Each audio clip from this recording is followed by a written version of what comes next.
Silakan duduk Bapak Ibu.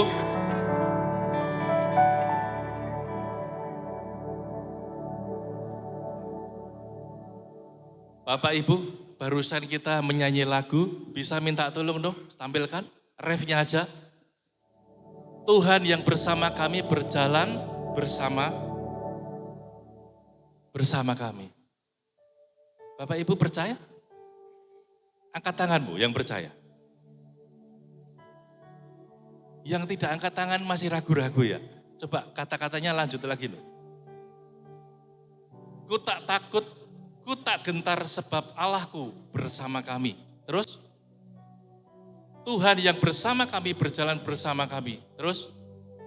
Tangan Tuhan yang pegang hidupku, ku yakin kau bersama kami. Amin. Percaya?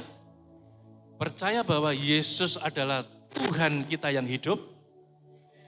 Angkat tanganmu. Percaya Roh Kudus tinggal di dalam saudara? Amin. Ada kabar baik pagi hari ini. Setiap orang yang percaya kepada Tuhan Yesus, maka Roh Kudus tinggal di dalam kita. Dan kuasa Tuhan ada di dalam kita. Amin. Kuasa apa? Kuasa Roh Kudus. Di Kisah Para Rasul 1 ayat 8 dikatakan, tetapi kamu akan menerima kuasa. Betul? Kuasa kalau Roh Kudus turun ke atas kamu. Dan kamu akan menjadi saksiku di seluruh Yudea, Samaria, bahkan sampai ke ujung bumi. Bukan karena kekuatan kita, kemampuan kita, tetapi kuasa Roh Kudus yang ada di dalam kita. Amin. Judul firman Tuhan hari ini adalah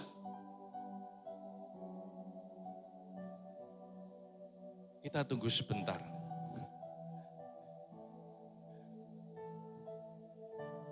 Ketika kita Roh Kudus tinggal di dalam kita, kuasa Tuhan ada di dalam kita, apa yang tidak bisa kita lakukan? Semuanya bisa kita lakukan. Dan apa yang kita lakukan pastinya memuliakan nama Tuhan. Amin. Bukan untuk kesombongan kita, tetapi untuk kemuliaan nama Tuhan. Judul hari ini adalah apa? Dampak kuasa ilahi. Mungkin Bapak Ibu sering mendengar, aku percaya Tuhan kuasa-Mu bekerja atasku. Aku percaya kuasa-Mu sanggup memulihkan keadaanku. Aku percaya kuasa Tuhan. Bapak Ibu juga mendengar kuasa Roh Kudus, kalau Roh Kudus tinggal di dalam kita, kuasanya ada di dalam kita, pasti hidup kita berdampak. Ada dampaknya. Yang belakang kelihatan? Belakang kelihatan ya? Kita baca di 2 Petrus 1 ayat 3 sampai 8. Pagi hari ini kita mau renungkan satu persatu ayat demi ayat, kita renungkan satu-satu ya. Karena kuasa ilahinya telah menganugerahkan kepada kita segala sesuatu. Segala sesuatu berarti semuanya berguna untuk hidup yang saleh. Kuasa ini dalam bahasa aslinya adalah dunamos. Saya pernah sampaikan di sini, dunamos itu dari kata dinamis. Dinamis itu berarti aktif bergerak. Lawan kata dinamis, statis, tidak bergerak, diam. Ada kekuatan, dinamit. Dari kata dinamit, ada kekuatan, ledakan. Dan karena kuasa ilahnya, segala sesuatu yang berguna untuk hidup yang saleh. Saleh ini dalam bahasa aslinya adalah eusebia. Artinya cara hidup kita ini sesuai dengan kemauan Allah. Cara hidup yang baik, cara ibadah yang baik, cara hidup yang sesuai dengan kehendak Allah. Cara hidup yang serupa dengan Kristus. oleh pengenalan kita akan Dia yang telah memanggil kita oleh kuasanya yang mulia dan ajaib. Dengan jalan itu tuh berarti dengan jalan ini, ayat 3 tadi, Ia telah menganugerahkan kepada kita janji-janji yang berharga dan yang sangat besar, supaya olehnya kamu boleh mengambil bagian dalam kodrat ilahi. Bapak Ibu ada yang tahu kodrat itu apa? Kodrat itu adalah nature atau sifat atau karakter. Jadi dengan jalan itu menganugerahkan kepada kita janji-janji yang berharga dan yang sangat besar, supaya olehnya kamu boleh mengambil bagian dalam karakter ilahi atau sifat ilahi. Dan luput dari hawa nafsu dunia yang membinasakan dunia. Justru karena itu, jadi supaya tidak terlibat dalam hawa nafsu dunia dan membinasakan dunia, justru karena itu berarti justru karena ayat sebelum di atasnya, kamu harus dengan sungguh-sungguh berusaha untuk menambahkan kepada imanmu kebajikan dan kepada kebajikan pengetahuan dan kepada pengetahuan penguasaan diri, kepada penguasaan diri ketekunan dan kepada ketekunan kesalehan. Kesalehan, ketekunan kesalehan. Kesalehan di sini adalah melakukan apa yang menjadi kehendak Bapa. Hidup sesuai dengan kehendak Bapa. Kemudian, dan kepada kesalehan kasih akan saudara-saudara dan kepada kasih akan saudara-saudara kasih akan semua orang. Sebab apabila semuanya itu ada padamu, ayat 4, ayat 5 ini tadi, ayat 5 dan 6 dan 7, semuanya itu ada padamu dengan berlimpah-limpah, kamu akan dibuatnya menjadi giat dan berhasil dalam pengenalanmu akan Yesus Kristus Tuhan kita. Berhasil bukan untuk diri kita, tetapi berhasil dalam pengenalan akan Yesus Kristus. Kalau kita tekuni satu persatu, ayat demi ayat, pelajari satu ayat demi ayat, wah luar biasa. Kita sekarang mau masuk, apa dampak kuasa ilahi yang pertama? Kuasa ilahi menjadikan karakter ilahi. Ayat 5 tadi, kita kembali ke ayat 5 tadi, justru karena itu kamu harus dengan sungguh-sungguh berusaha untuk menambahkan kepada imanmu kebajikan.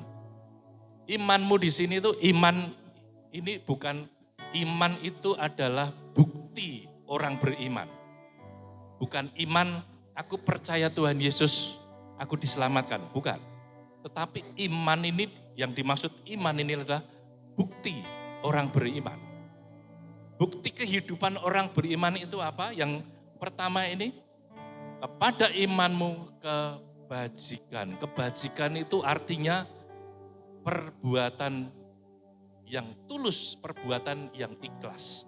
Perbuatan baik yang ikhlas tanpa ekspektasi, tanpa tuntutan, tanpa embel-embel. Itu kebajikan. Bukti orang beriman tentunya melakukan perbuatan baik yang tulus dan ikhlas.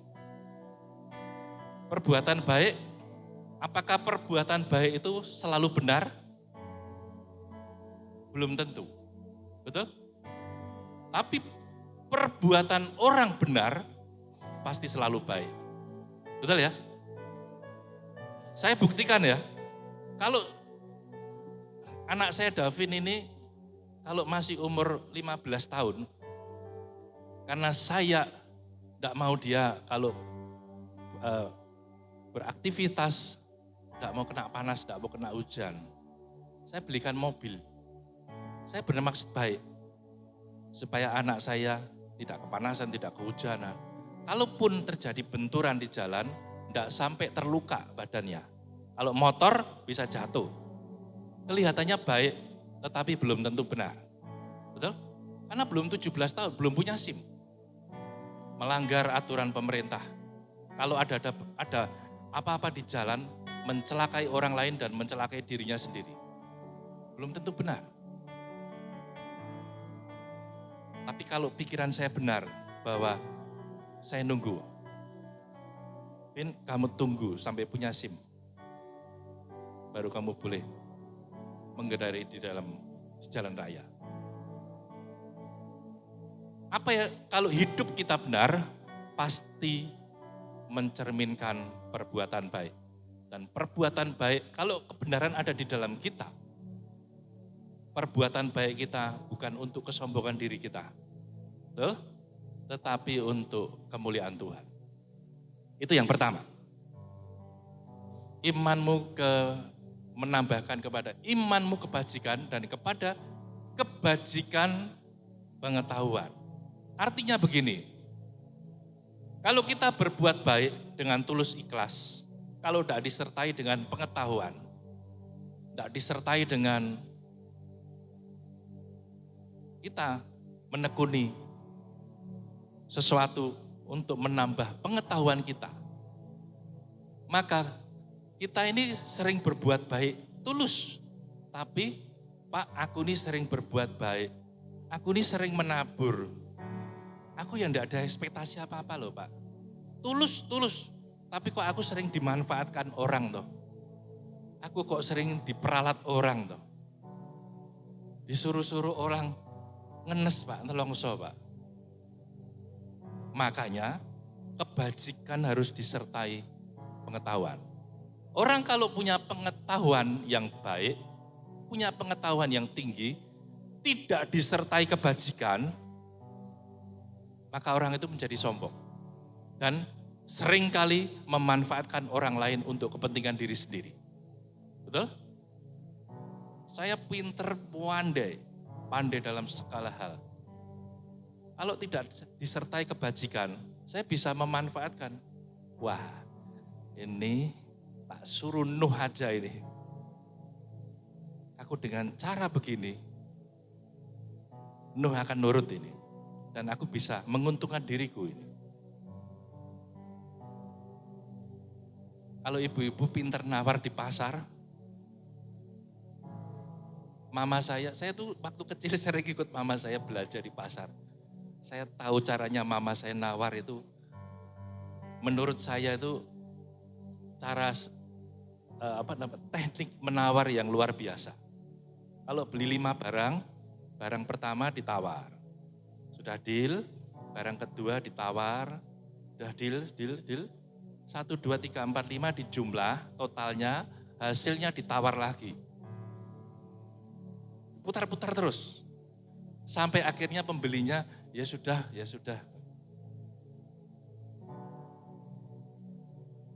Di Solo tuh ada jual babi pikul itu. Dirajaki tipis-tipis, dikasih kuah. Wah, rasanya enak sekali. Kalau Bapak Ibu mampir ke Solo, nanti saya ajak makan babi pikul. Tapi bayar sendiri-sendiri. Kalau nawar, Pak, 1 bungkus berapa? Misalnya 10.000. Oh ya, buatkan 3 ya, kan 30.000. Ini kalau tak borong 1 panci ini berapa? Oh sekian Bu. Ada lagi toh, kalau sama panci bawah berapa? Kalau dia ngomong 150.000, itu ditawar mama saya, bisa deal, itu kira-kira 55.000. Saya menggumun. Dan 55.000, 3 pincuk yang dimakan itu enggak dibayar. Karena sudah include, kan diborong semua. Saya berhitung, ini kalau dibuat rajangan kecil-kecil bisa jadi banyak sekali. Tapi dia untung sedikit bisa pulang. Wah, marketing mama saya jago sekali. Kalau kita tidak disertai kebajikan, pengetahuan, kepandaian, skill kita yang baik, akan memanfaatkan orang demi keuntungan diri sendiri. Makanya firman Tuhan dikatakan,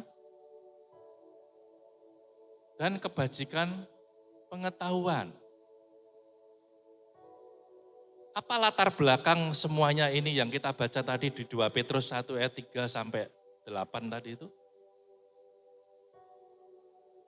Banyak guru-guru palsu dan pengejek-pengejek itu mempengaruhi orang-orang Yahudi yang masih bayi rohani, yang sudah menaruhkan harapan kepada Kristus dan menyerahkan diri kepada Kristus, itu dikacau supaya mereka tidak percaya kepada Kristus, tidak menaruh pengharapan kepada Kristus, bahkan menyampaikan ajaran sesat bahwa Yesus itu tidak ada, datang kedua kali tidak ada, tidak pernah datang kembali, tidak ada. Dan ketika Petrus di ujung kematiannya, itu menasehati mereka semuanya, supaya orang-orang ini, mereka ini mampu menghadapi cobaan, mampu menghadapi godaan. Dan mereka kembali lagi kepada Kristus, menyerahkan diri lagi kepada Kristus, mempercayakan hidupnya kepada Kristus. Dan mengalami pertumbuhan rohani, menjadi dewasa dan berbuah. Terus, setelah pengetahuan, kebajikan yang disertai pengetahuan. Pengetahuan kalau kita sudah dapat pengetahuan disertai kebajikan, kita tahu saudara kita mungkin berbuat salah, dimanfaatkan orang, kita bisa mengajari mereka, mengajari yang benar, yang kebajikan dan kebenaran. Kita bisa mengajar ke orang lain, membagikan apa yang kita tahu kepada orang lain, supaya orang lain pun tidak dirugikan. Terus, dan kepada pengetahuan, apa? Penguasaan diri. Dari buah roh, yang paling akhir adalah penguasaan diri. Penguasaan diri ini, penguasaan diri terhadap apa?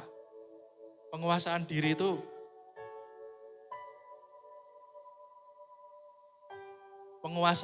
itu bisa kemarahan. Kadang-kala kita, Pak, kalau aku sudah marah itu rasanya tidak bisa menguasai diriku. Bahkan kaki tanganku bisa maju, Pak. Atau kalau aku sudah marah, titenono ya, mulutku bisa berkata kasar nanti. Oh, kebun binatang bisa keluar semua. Ini firman Tuhan katakan pengetahuan, penguasaan diri.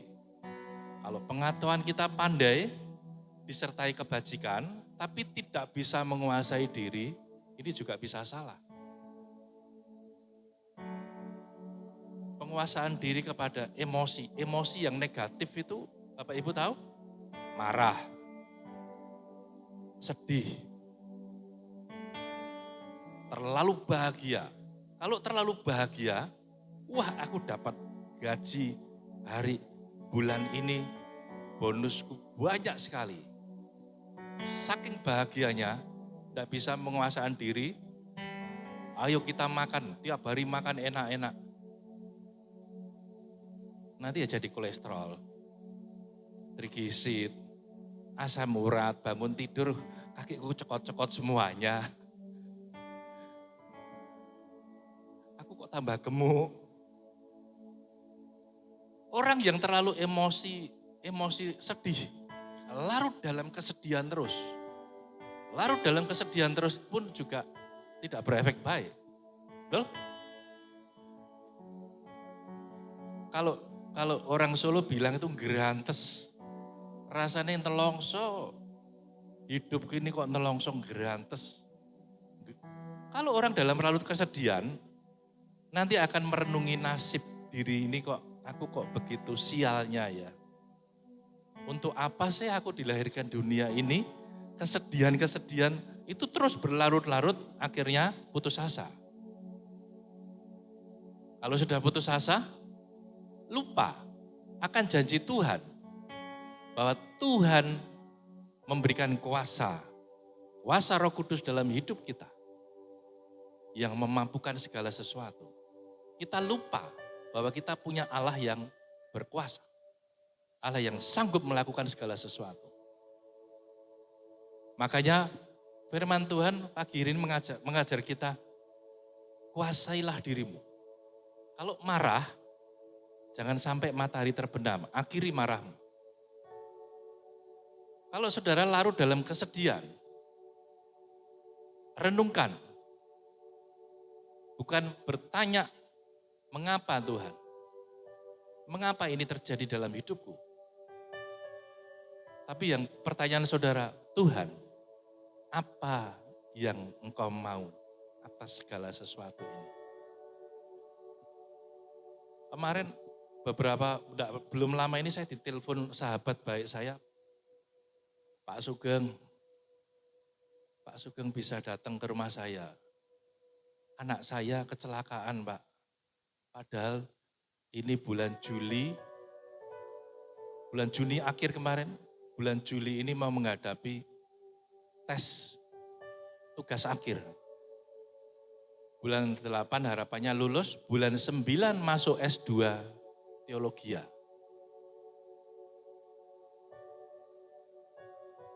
Ya Pak, saya sore ke sana, sebelum ke sana, saya doa sama Tuhan, Tuhan, apa Tuhan yang harus aku sampaikan?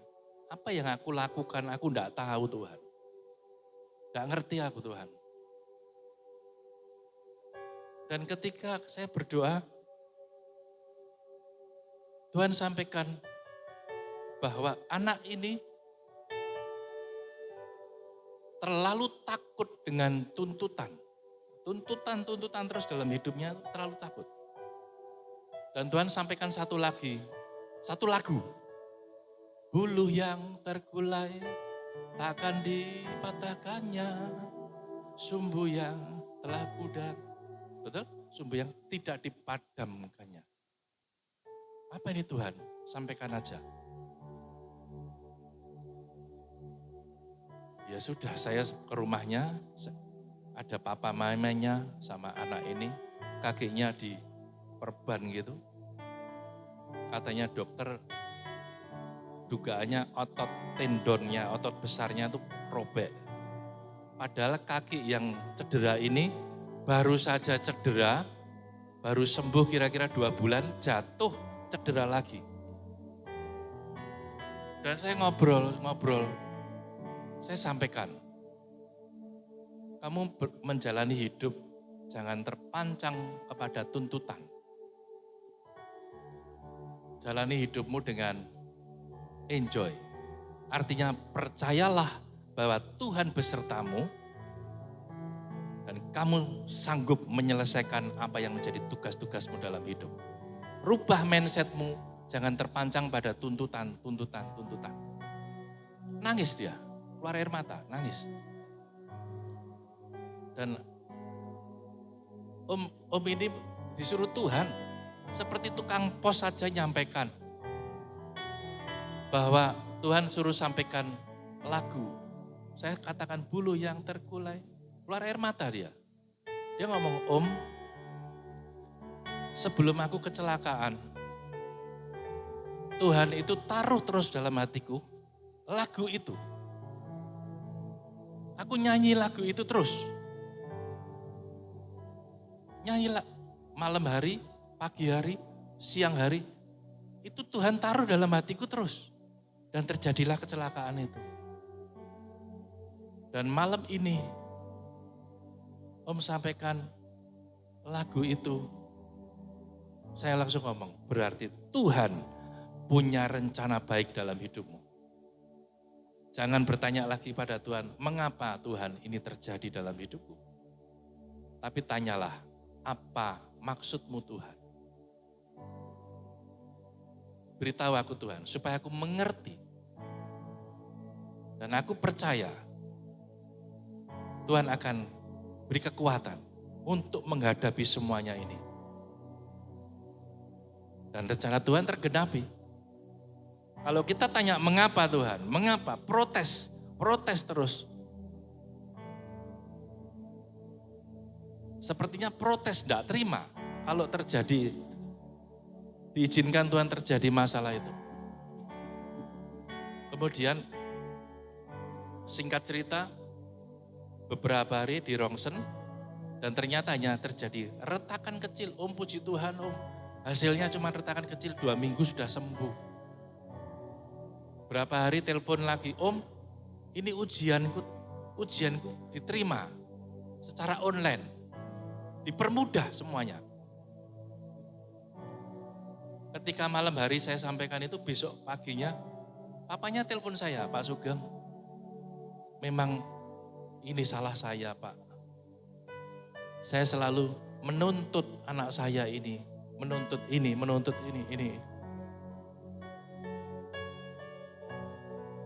Ya kalau Tuhan sudah tegur gitu Pak, mulai hilangkan tuntutanmu, berikan dukungan pada anakmu, sehingga anakmu merdeka, dan Tuhan menyertai, dan beri keberhasilan. Tadi pagi saya barusan teleponan juga, Pak, puji Tuhan ini ujiannya bab 1 sampai bab 4 di ACC. Ini mau masuk bab 5 dan seterusnya. Kalau ini di ACC, akhir bulan ini bisa ujian. Bulan 8 bisa selesai. Dan bulan 9 bisa masuk S2 teologi. Terus, penguasaan diri apa lagi? Penguasaan diri. Saya beberapa hari itu pergi sama sahabat ya. Punya sahabat, punya teman, maaf ya, rambutnya itu sudah putih. Putih semuanya. Berarti sudah sepuh, sudah tua. Tetapi punya kebiasaan ketika berkenalan sama, kalau kenalan sama istri saya, dia cenderungnya itu tertarik sama istri sahabat. Punya ini bukan unik, aneh. Rasa suka yang aneh dan dia tidak bisa menguasai diri. Saya lihat teman baik saya ngomong, Pak, saya kok melihat si A ini ada keanehan ya. Kok caranya dia memuji istri saya, memuji istrinya Pak Sugeng, terus dengan si ini, itu kok ada kecenderungan rasanya itu mencari peluang, siapa tahu iseng-iseng istrinya itu merespon, mulai dia masuk. Itu penyimpangan. Tapi untungnya dia tidak menggoda istri saya. Mungkin tahu fisik saya besar, tinggi besar, dia tidak berani. Tapi dalam segala hal, dalam hal-hal yang negatif, mungkin di sini tidak ada, di Solo banyak. Mungkin sering membayangkan sesuatu yang negatif, yang pornografi. Akhiri. Firman Tuhan pagi ini katakan, penguasaan diri. Kuasailah dirimu. Sadarilah bahwa Roh Kudus tinggal di dalam kamu dan saudara adalah baitnya. Kalau mulai merenungkan, alihkan aktivitas yang baik. Aktivitas baca firman, dengarkan khotbah, dengarkan hal-hal yang positif. Atau alihkan dengan hobi yang positif. Saya punya teman hobinya itu mobil. Ketika dia ngomong, ketika saya mulai buka garasi, merawat mobil ini, rasanya tuh lega.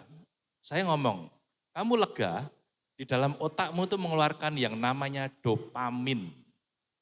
Kalau dopamin itu sudah keluar dari otakmu, sudah mulai keluar, kamu merasakan kelegaan. Dan dia enggak mikir yang aneh-aneh. Penguasaan diri. Penguasaan diri apa? Megang uang, mengelola keuangan. Mengelola keuangan kelihatannya remeh. Ada teman saya dosen intelektualnya kan cukup bagus. Kalau enggak bagus kan enggak jadi dosen. Telepon, Pak Sugeng, saya tolong mbok diajari cara manajemen keuangan, Pak. Saya mau tanya, Pak, saya punya hutang 30 juta. Nah ini uang, saya sudah punya uang 30 juta, Pak. Enaknya saya bayarkan hutang atau saya belikan tanah, Pak?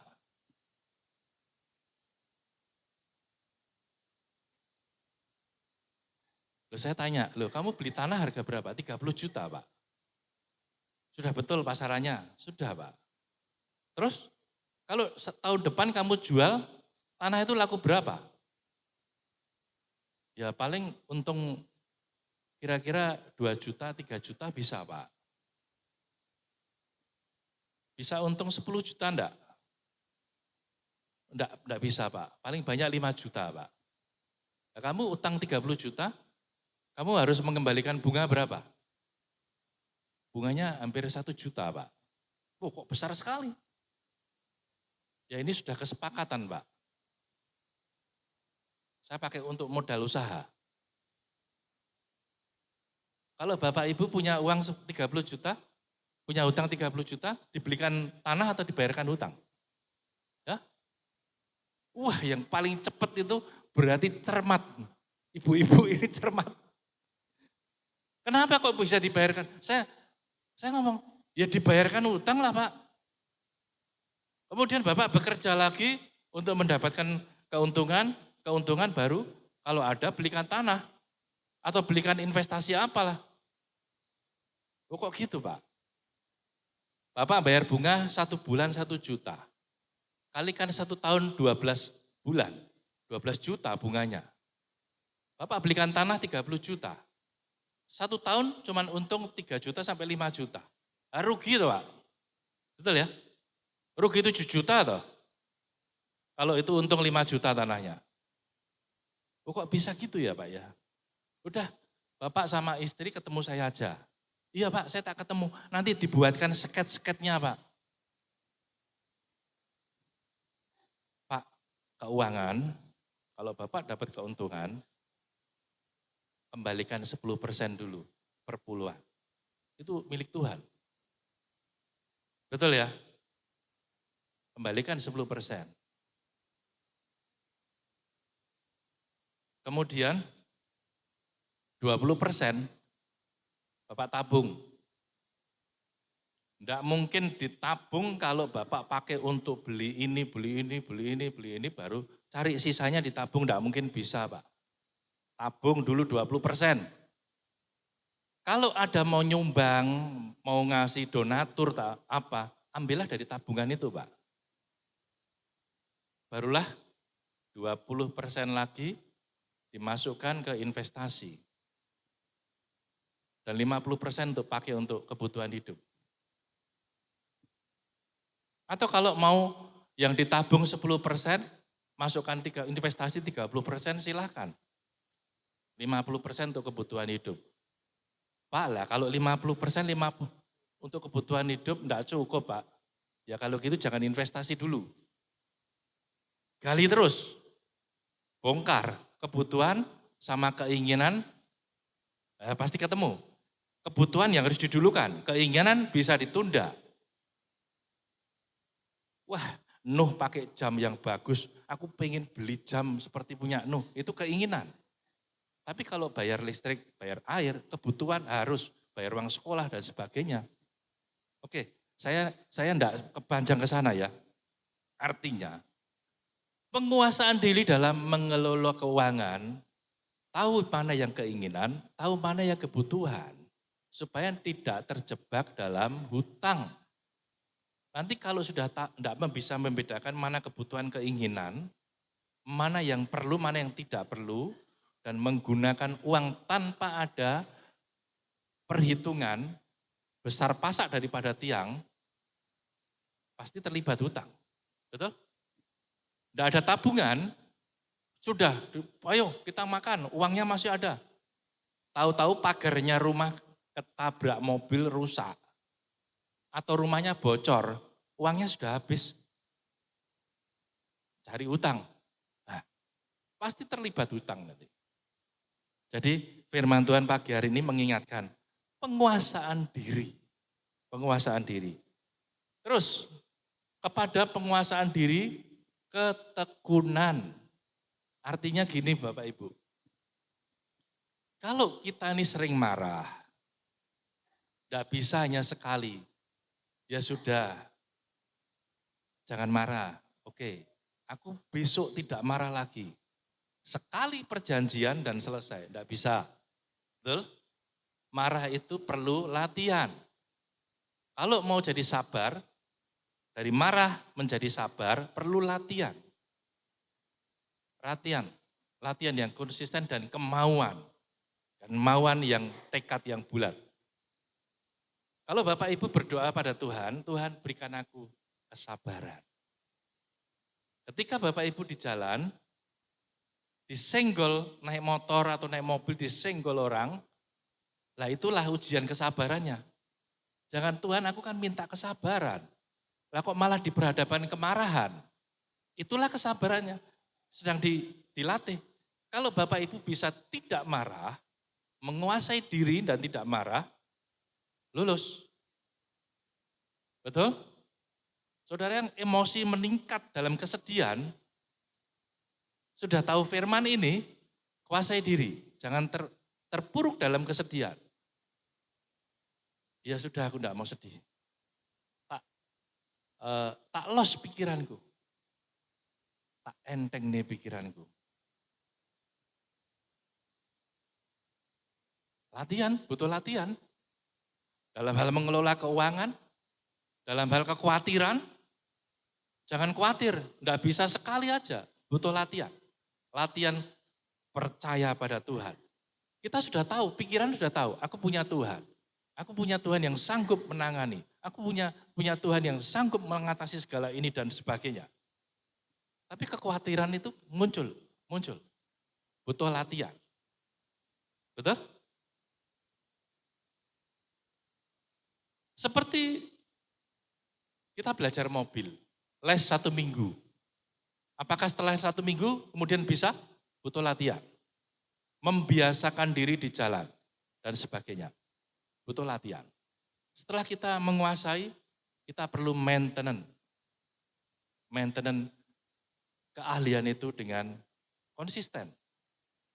Setelah kita bisa menguasai diri, kita butuh latihan. Butuh pemeliharaannya selalu dekat dengan Tuhan. Jalin hubungan yang dekat dengan Tuhan. Supaya kita tidak sombong diri. Tidak merasa, wah aku sempurna, aku sudah mencapai titik yang tertinggi. Kita pengenalan akan Kristus itu continue terus.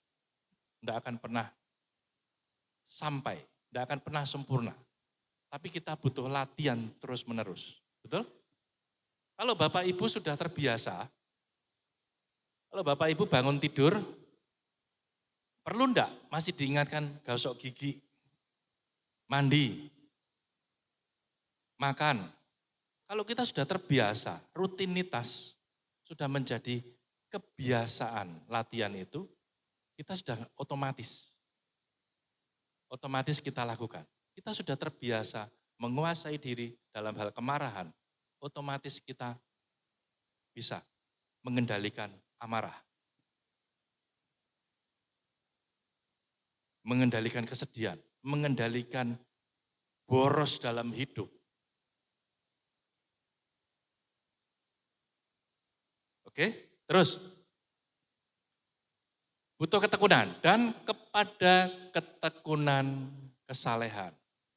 Kesalehan ini dalam bahasa Indonesia masa kini, ini dan hidup menurut, kesalehan ini artinya hidup menurut kemauan Allah. Bukan kemauan diri sendiri, tetapi hidup menurut kemauan Allah. Kalau kita hidup menurut kemauan Allah, berarti hidupku bukan sugeng lagi, tapi Kristus yang hidup di dalamku. Betul? Bukan kemauanku lagi, tetapi Kristus yang hidup di dalamku. Makanya tadi, dari kuasa ilahi menjadi kodrat ilahi, menjadi sifat ilahi, menjadi karakter ilahi. Kita kembali lagi ke ayat 3 dan 4. Karena kuasa ilahinya telah menganugerahkan kepada kita segala sesuatu yang berguna untuk hidup yang menurut kehendak Allah, oleh pengenalan kita akan Dia. Pengenalan kita akan Kristus. Yang telah memanggil kita oleh kuasanya yang mulia dan ajaib dengan jalan itu, dengan proses yang tadi kita bahas, imanmu kebajikan, pengetahuan penguasaan diri, ketekunan, dan kesalehan. Dengan jalan itu yang telah menganugerahkan kepada kita janji-janji berharga yang sangat besar, supaya olehnya kamu boleh mengambil bagian dalam karakter ilahi. Kalau kita mau diproses oleh Kristus, kita sadari bahwa aku percaya Yesus adalah juru selamatku. Aku menerima Yesus sebagai juru selamatku. Keselamatan ada di dalamku. Dan aku siap untuk melakukan apa yang menjadi kehendak-Mu Tuhan, bukan kehendak-Ku. Kuasa Roh Kudus itu tinggal dalam kita, memproses hidup kita, dan kita mau melakukan perbuatan baik ikhlas. Betul? Penguasaan diri, ketekunan, kesalehan, dan sebagainya. Maka kita boleh mengambil bagian dalam karakter ilahi. Karakter ilahi, sifat Kristus itu ada di dalam kita. Makanya ada yang tujuan kita, tujuanku mau menjadi serupa dengan Kristus. Kalau kita tidak mau diproses, tidak mengalami proses yang tadi kita bahas, tidak akan bisa mengambil bagian dalam kodrat ilahi. Asik ya, keren ya. Kalau kita tekuni satu ayat demi ayat itu, firman Tuhan itu begitu dalam dan hidup dan penuh kuasa. Kalau kita mau nurut, Tuhan itu berikan hikmat, membukakan rahasia firman itu, dan itu mengubahkan hidup kita. Untuk siapa? Untuk kemuliaan Tuhan. Dan pasti menghasilkan buah roh. Makanya kalau Bapak Ibu pernah dengar, aku mau menjadi serupa Kristus. Kalau itu dilakukan betul, menjadi serupa Kristus, pasti dia hidupnya menghasilkan buah roh. Kasih, kesetiaan, kemurahan, penguasaan diri. Betul? 9 buah roh. Dan luput dari hawa nafsu duniawi yang membinasakan dunia. Bagaimana luput dari nafsu dunia? Kita lakukan yang tadi kita bahas tadi. Makanya kuasa ilahi itu menjadikan kita karakter ilahi. Yang sudah tahu dan belum tahu katakan amin. Terus, kemudian kuasa ilahi mengubahkan diri kita menjadi karakter ilahi. Kadangkala kita kalau penginjilan atau datang ke orang yang sudah dalam masalah, kita injili, kita berikan firman Tuhan, kita berikan kesaksian hidup, dan orang itu tidak berubah-ubah. Bandel sekali.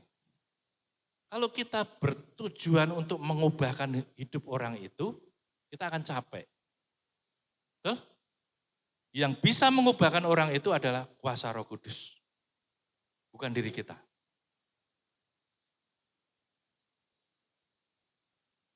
Ini hanya survei saja ya. Orang bisa berubah hidupnya 50% ketika mengalami sakit. 50% mudah sekali dia akan terima Tuhan Yesus dan bertobat. Masuk rumah sakit sudah di respirator, napasnya megap-megap, sudah tidak ada harapan. Kamu terima Tuhan Yesus ya, percaya, iya aku mau, iya. Mudah sekali. Atau sudah dimasuki alat-alat dan sebagainya, mudah sekali dia bertobat. Atau 40% dalam keadaan masalah yang besar, masalah yang menimpa hidupnya. Ditipu orang, rumahnya disita, barang-barangnya disita semua. Sudah tidak punya masa depan. Diinjili, ayo kamu ke gereja ikut. Biar Tuhan pulihkan hidupmu. Ya, aku mau, aku mau, aku mau. 8% dari kita injili gini loh. Ayo Nuh, kembali lagi pada Tuhan dan sebagainya. 8%. Dan 2% dari firman yang kita dengar. Bapak Ibu duduk ini. Tapi bukan berarti 2%, 8%. Semuanya itu tidak ada artinya.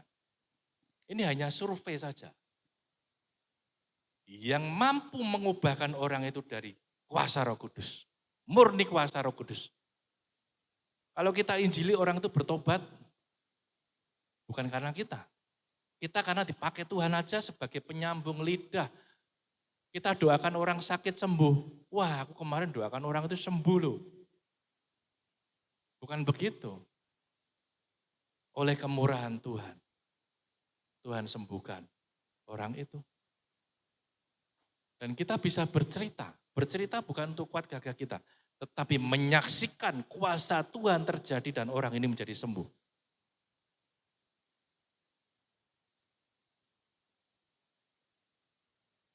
Saya juga heran ya, ini sahabat-sahabat istri saya tuh, telepon istri saya, Dep, Isa, suamimu bersama kamu datang ke sini, doakan kami ya.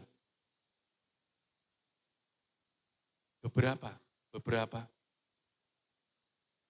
Dan ketika sebelum saya datang ke sana, saya selalu duduk berlutut di bawah kaki Tuhan. Tuhan, aku enggak bisa apa-apa Tuhan. Aku enggak tahu apa yang terjadi pada orang ini. Dan ketika orang itu datang atau saya datang ke tempat dia, Tuhan tuh bicara. Dan saya sampaikan. Kemarin ada satu ibu, anaknya sakit. Saya doa sama Tuhan, apa Tuhan yang terjadi? Waktunya dia tidak ada, bahkan detik pun tidak ada buat saya. Buat Tuhan maksudnya. Dan anaknya sakit ini aku punya rencana. Kalau dia kembali kepadaku, aku mau nyatakan kuasaku kepada anak ini. Aku cuma kepingin dia kembali kepadaku. Ya saya sampaikan aja. Sorry ya, aku sampaikan, boleh ya? Boleh enggak apa-apa? Enggak apa-apa kok, sampaikan aja. Ya tak sampaikan apa adanya saja. Dan dia mulai berkaca-kaca, iya, aku sudah tidak ada waktu lagi untuk Tuhan. Dan hidupmu dikuasai kemarahan. Dan dia baru cerita, iya, aku emosinya terus meningkat tuh sama seseorang. Saya bilang bertobat, kembali pada Tuhan. Sungguh-sungguh pada Tuhan, anakmu disembuhkan.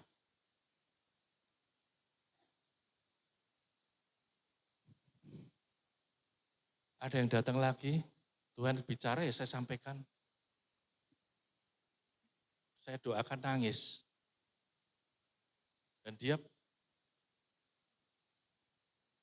punya pria idaman lain. Dan diakhiri. Saat itu didoakan dan diputuskan. Dan mulai Tuhan tata hidupnya, anak-anaknya mulai ditata. Mulai saya dengar kesaksian-kesaksian yang membangkitkan, yang dipulihkan. Terus dari proses ilahi, apa dampak kuasa ilahi? Dari proses ilahi menuju ke progres ilahi. Dari proses ilahi yang kita bahas tadi yang poin pertama, menuju ke progres ilahi. 2 Petrus 1 ayat 7, dan hidup menurut kemauan Allah harus juga, ini ayat 7, dilengkapi dengan kasih. Kasih dalam bahasa aslinya Philadelphia atau kasih filio. Kenapa kasih filio? Kepada saudara-saudara seiman. Kalau kepada saudara-saudara seiman, saya mengasihi Nuh, kebenaran itu sudah ada di dalam saya. Kebenaran sudah ada di dalam Nuh. Makanya bahasa aslinya kasih filio, kasih persaudaraan, saling mengasihi. Saya dengan Robert, kebenaran sudah ada di dalam saya. Kebenaran sudah ada di dalam Robert. Kasih itu kita pancarkan, kasih persaudaraan. Dan selanjutnya, hendaklah kasih sayangmu kepada saudara-saudaramu seiman ditambah kasih saudara seiman, kasih filio tadi ditambah dengan kasih agape terhadap semua orang. Kenapa agape? Agape adalah kasih tertinggi dari Tuhan yang diberikan kepada kita, kasih tanpa syarat. Betul? Kalau saya mengasihi saudara kita yang di luar, kebenaran sudah ada di dalam saya, tetapi yang di luar, yang bukan seiman dengan kita, dia tidak tahu bahwa kalau kamu disakiti, kamu harus ampuni. Tampar pipi kiri, berikan pipi kananmu. Kalau kamu difitnah, jangan dibalas. Kejahatan dengan kejahatan. Balaslah kejahatan dengan kebaikan. Makanya firman Tuhan katakan, dengan saudaramu semua orang yang bukan seiman, dengan kasih agape. Kasih tanpa syarat, kasih tanpa ekspektasi, kasih tanpa tujuan, kasih yang jelas. Tanpa motivasi itu tanpa aku mengasihi kamu karena supaya kamu lebih dekat sama aku. Itu bukan kasih agape. Kasih aku mengasihi kamu. Balasanmu baik atau tidak ada urusannya. Aku mau melakukan kasih murni kepadamu tanpa syarat.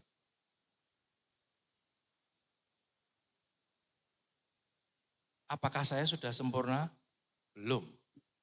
Saya masih belajar terus dalam hal penguasaan diri. Ada keinginan yang disampaikan istri saya belum tentu sepaham sama saya. Dan ego saya mulai muncul, harus keputusannya ini. Saya tidak setuju, harus ini. Kalau saya terus begitu bagaimana? Ibu-ibu kalau suami ibu-ibu dengan maksud baik, usul sesuatu yang baik dan ditolak mentah-mentah, suruh mengikuti kemauan suami yang kemauan sendiri, bagaimana? Anyel, dongkol, marah. Ya toh? Tapi Tuhan tegur, kamu tidak bisa begitu. Kalau Kristus, saya pikir kalau Kristus sudah ada di dalam saya harus mengikuti apa yang menjadi kemauan Tuhan. Saya jangan membuat tidak nyaman sekeliling saya. Saya ngomong sama istri saya, Mi, apa yang jadi usulmu? Silahkan. Aku mau belajar loh.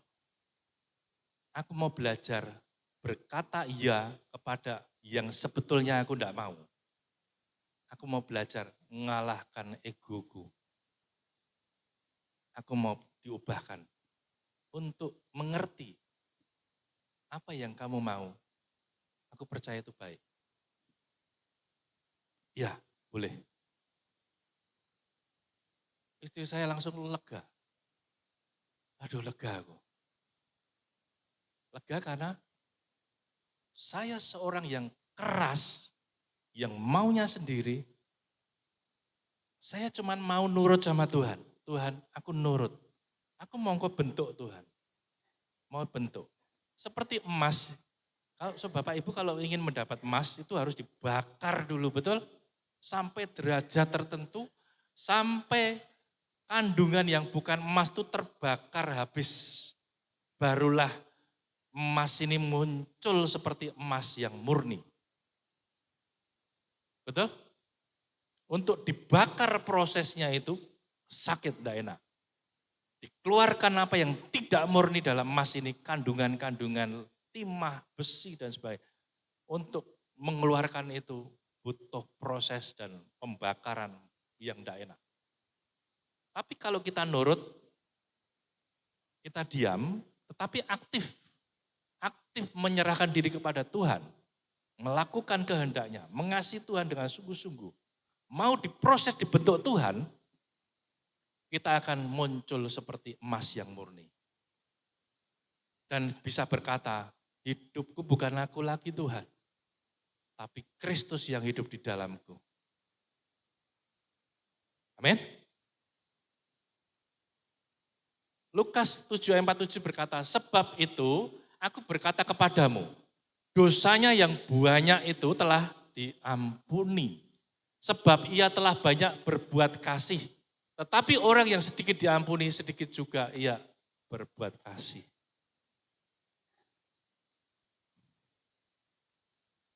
Pak, aku tuh kepahitan banget sama adikku, Pak.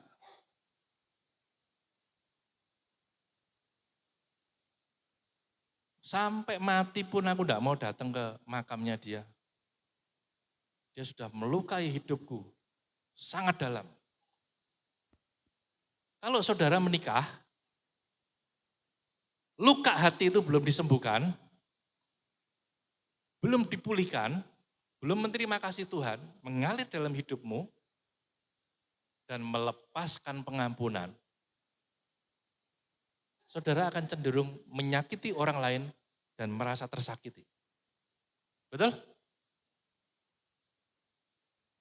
Contoh ya, contoh.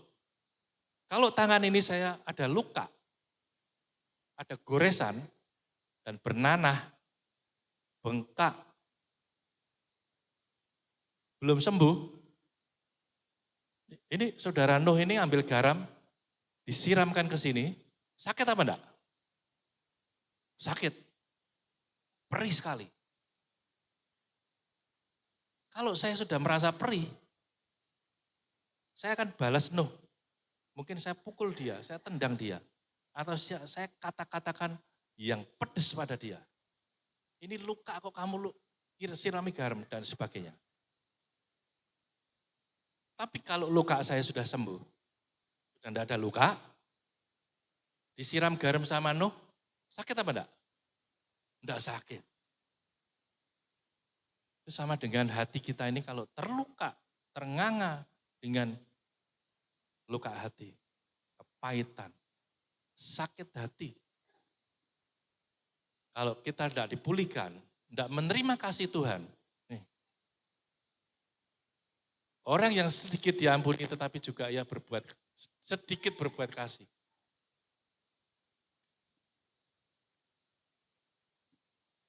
Kalau kita menerima kasih Tuhan,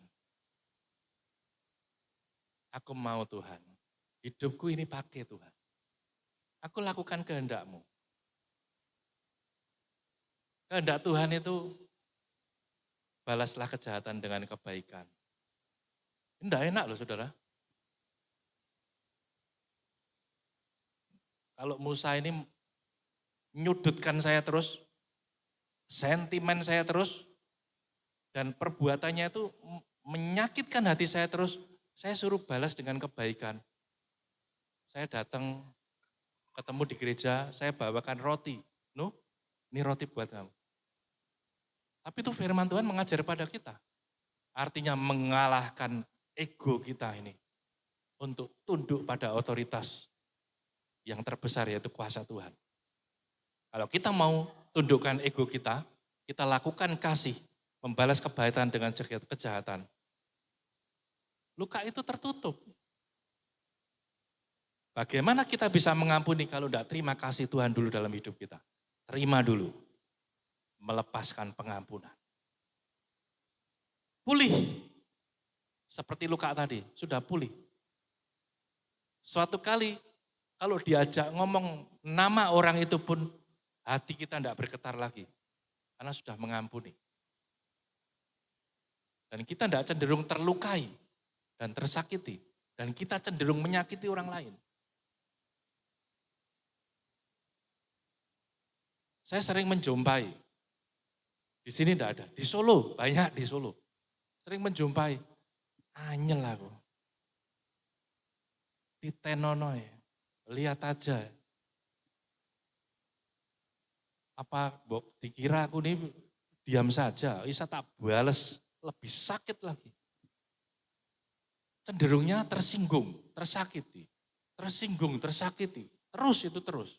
Dan cenderungnya dia membalas, menyakiti orang lain, menyakiti orang-orang terdekatnya tanpa dia sadari.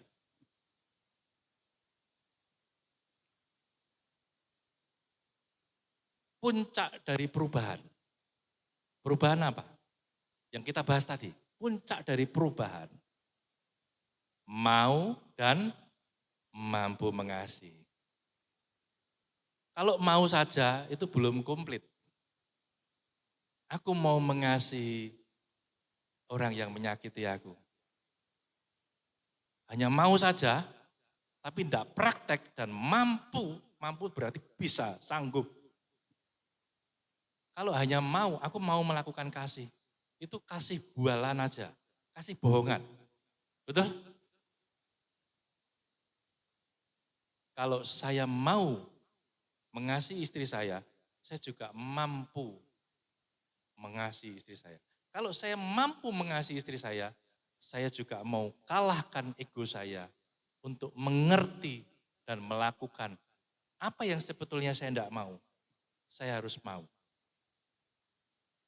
Kalau kita mengasihi Tuhan yang tidak kelihatan, kita mau serahkan hidup kita kepada Tuhan. Mengalahkan ego kita untuk melakukan apa yang menjadi kemauan Allah. Menjadi orang yang saleh, hidup dalam kesalehan. Melakukan apa yang menjadi kemauan Bapa di surga.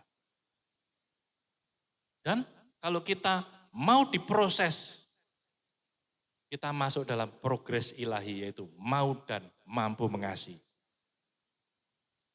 Puncak dari dampak kuasa ilahi yaitu kasih. Puncak maksimalnya kasih.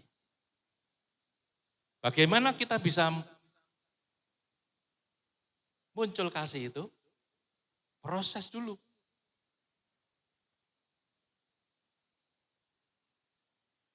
Kalau kita mau diproses, aku tidak sanggup Pak. Memang kalau kita hadapi dengan diri kita sendiri tidak akan sanggup. Tapi ingatlah, kita sebagai orang percaya, menerima Yesus sebagai juru selamat, Roh Kudus tinggal di dalam kita.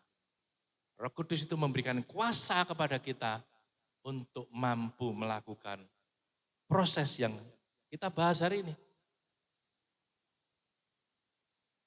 Melakukan kebajikan dengan pengetahuan. Sehingga kita semakin baik, semakin pandai, kita bukan semakin tinggi hati. Bukan memanfaatkan orang lain, tapi kita melakukan perbuatan baik yang ikhlas. Kita tahu yang boleh mana, yang tidak mana. Yang berkenan mana, yang tidak berkenan mana.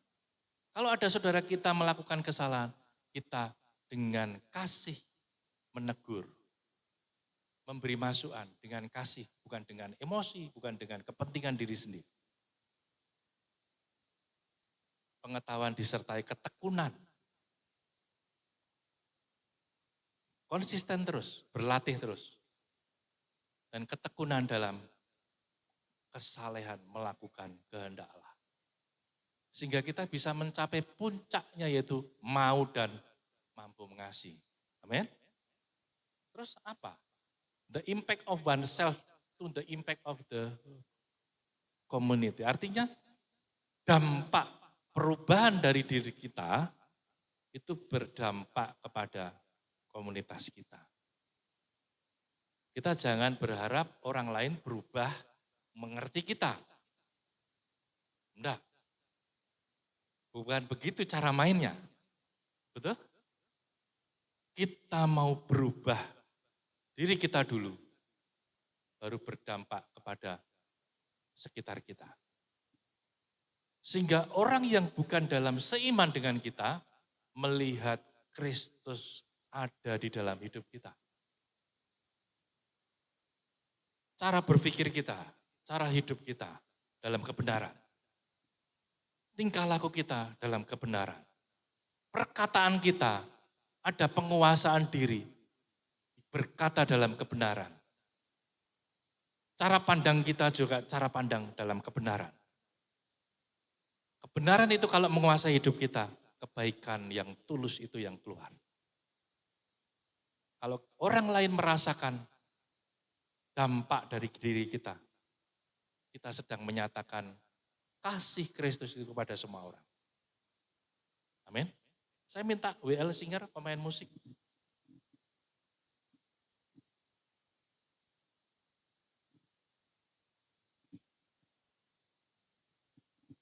Kita sadari bahwa kuasa ilahi menjadikan kita karakter ilahi. Proses ilahi kita mau melakukan. Kita siap menerima proses ilahi, dimurnikan, masuk dalam progres ilahi, mencapai puncaknya, yaitu menyatakan kasih pada semua orang. Hanya ayat 3-8 kita renungkan pagi hari ini, maknanya begitu dalam. Dan kita bisa mencapai puncaknya yaitu mau dan mampu mengasihi. Bapak Ibu yang masih menyimpan kepahitan, sakit hati, selesaikan. Selesaikan bukan dengan caramu, tapi izinkan kasih Tuhan mengalir dalam hidup.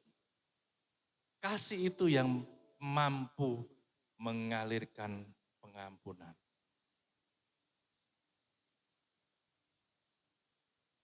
Kemarin waktu saya doakan sahabatnya istri, begitu pahit dia sama seseorang. Saya suruh katakan, sebutkan namanya untuk melepaskan pengampunan. Dia terima kasih Tuhan, terima kasih Tuhan. Dia katakan, aku terima kasih-Mu Tuhan. Sekarang lakukan, sebutkan. Tuhan, aku melepaskan pengampunan kepada, sebutkan namanya. Tidak bisa sebutkan. Sebutkan. Kalau kamu mau, sebutkan. Mau nyebutkan tuh berat sekali. Karena dia kuasai ego yang begitu dalam. Tapi kalau dia menyerahkan hidupnya, aku mau tuh lepaskan pengampunan kepada ini. Roh Kudus memulihkan. Seperti luka tadi itu mulai tertutup. Dan kita bisa menikmati prosesnya ilahi.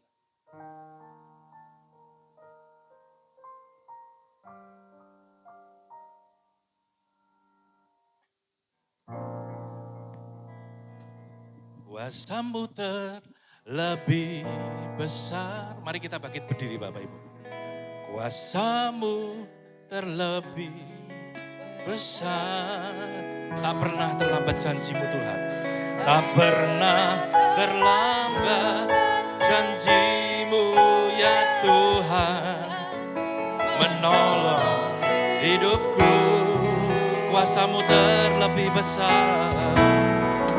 Kuasa-Mu terlebih besar. Tuhanku terlebih besar. Tak pernah terlambat janji-Mu ya Tuhan. Pulihkan hidup.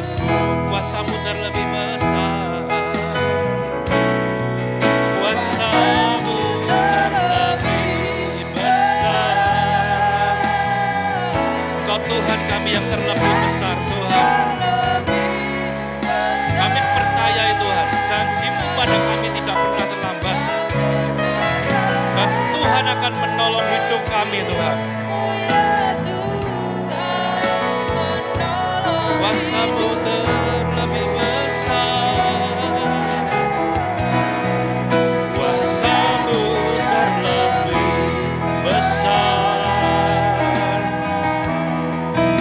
Tuhanku terlebih besar.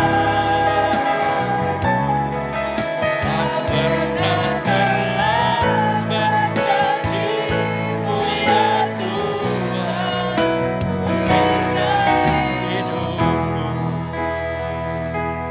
Mari Bapak Ibu, saudara yang pagi ini menyimpan kepahitan, menyimpan luka hati yang dalam.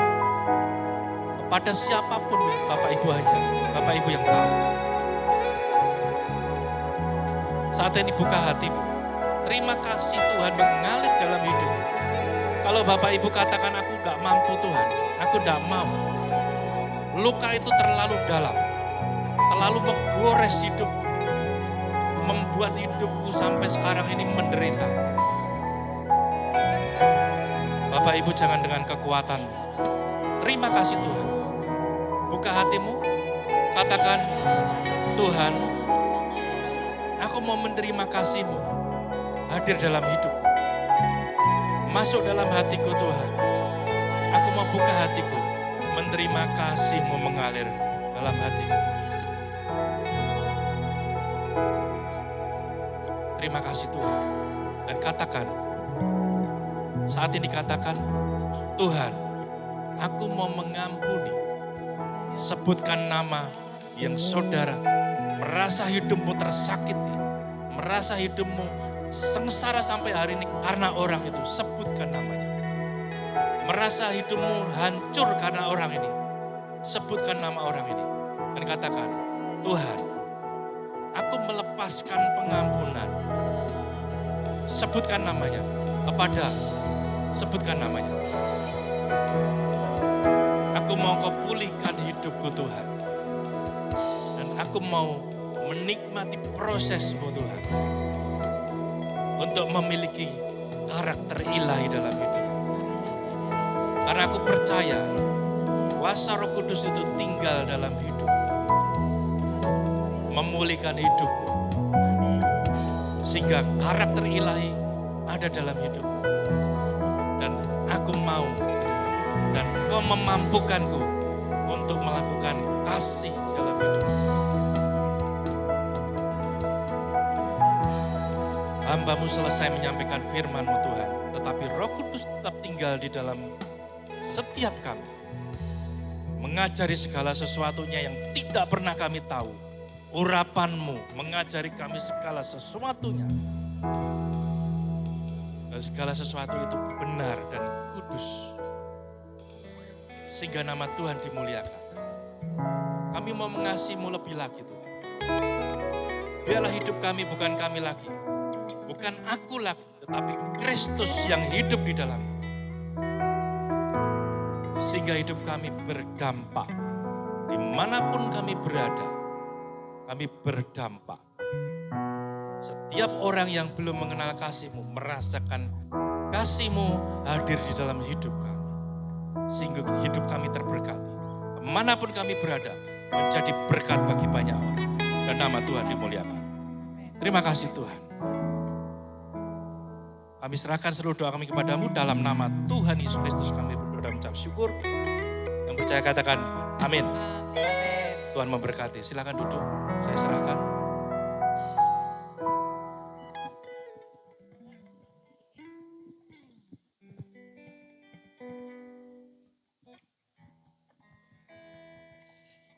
Tes, ya. Saudara diberkati dengan firman Tuhan pagi hari ini. Puji Tuhan, ya. Saya rasa saya simak tadi sudah gampang banget dimengerti, dikupas, dibuka sitok-sitok. Ya, saya tidak perlu menjelaskan lagi. Ya, dan saudara jenuh, saudara enggak memperhatikan, saudara enggak akan tahu, saudara enggak akan bisa menangkap. Ibaratnya saudara makan, saudara cerna, saudara nikmati, ya, maka saudara akan bisa merasa, oh enak makanan ini, aku puas, aku kenyang, ya. Nah, makanan itu menjadi vitamin dalam tubuh kita, ya, dan menjadi kekuatan buat tubuh kita, ya. Tapi saudara ngomong apa, wis ngumek dhewe, ngumek HP, sing kuoser, iya kono. Iya toh, porsinya digosok terus, ya. Saudara tidak akan dapat apa-apa.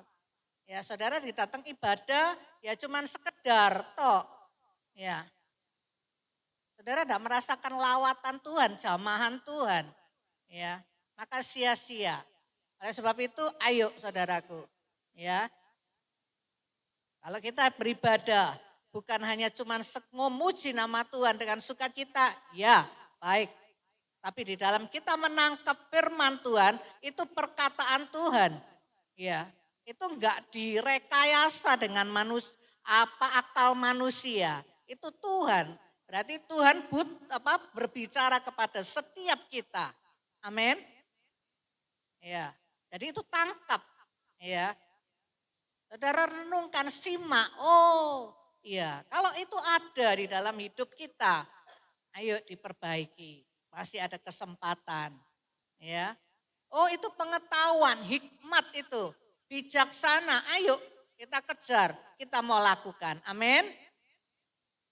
Amin. Kalau saudara membaca Alkitab di rumah, itu memang harus dan harus. Saya tekankan, saya sebagai hamba Tuhan, gembala sidang di tempat ini harus itu membaca Alkitab. Tetapi saudara dengan firman Tuhan, kalau saudara baca di tempat ibadah atau di persekutuan, itu saudara dibuka dijelentrekno gitu loh. Dikasih pengertian. Kalau saudara baca gini toh, kalau saudara cuma sekilas, enggak cuman bacanya cuman sekedar baca kayak baca komik, ya saudara enggak dapat apa-apa. Ya. Makanya kalau kita ibadah itu selain kita mendengar, kita simak. Gitu loh. Ya, dicerna, itu makanan rohani kita. Amin. Puji Tuhan. Kita pulang, kita lakukan firman Tuhan. Amin. Kita akan akhiri ibadah kita pada pagi hari ini. Kita akan pujikan.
Di tengah-tengah kami pada pagi hari ini.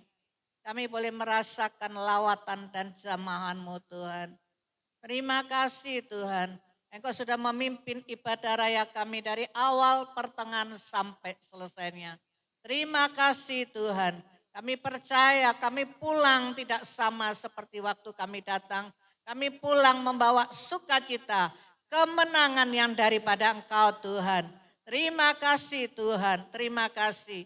Dan Tuhan berkat-Mu atas hamba-hamba-Mu yang sudah melayani pagi hari ini. WL Musik, Tuhan hamba-Mu Tuhan yang sudah menyampaikan kebenaran firman-Mu. Dan kami semuanya Tuhan, tidak ada satupun yang terlewati. Engkau memberkati kami semuanya. Engkau menjamah pribadi lepas pribadi kami Tuhan. Terima kasih Tuhan Yesus, terima kasih. Tuhan, kalau sebentar kami akan berpisah satu dengan yang lain. Kami percaya penyertaan-Mu ada di dalam setiap kami. Kami pulang sampai di rumah dengan selamat sejahtera. Pertemukan kami Tuhan minggu depan untuk kembali kami datang memuji dan memuliakan nama Tuhan. Terima kasih Tuhan Yesus. Terima kasih, kami percaya Tuhan, di saat kami di dalam hadirat-Mu, di saat kami berjumpa dengan Engkau Tuhan, Engkau memulihkan kami Tuhan, Engkau menyembuhkan kami Tuhan, Engkau Tuhan sudah menolong apapun yang menjadi pergumulan di dalam kehidupan kami. Terima kasih Tuhan Yesus, terima kasih Roh Kudus, terima kasih. Saudaraku yang terkasih, angkat kedua tanganmu, angkat wajahmu. Terimalah berkat yang dari Allah Bapa, Anak, Putra, dan Roh Kudus. Tuhan memberkatimu, Amin. Tuhan melindungimu, Amin. Tuhan menyinarimu dengan wajahnya. Amin. Dan memberikan kau kasih karunia-Nya Amin. dan damai sejahteranya. Amin. Dan apapun yang kau kerjakan dibuatnya berhasil, Amin. beruntung, dan Amin. berbahagia. Amin. Mulai hari ini sampai selama-lamanya. Di dalam nama Tuhan Yesus Kristus, yang percaya dan menerima katakan, Amin. puji Tuhan, silakan duduk, kita dengar.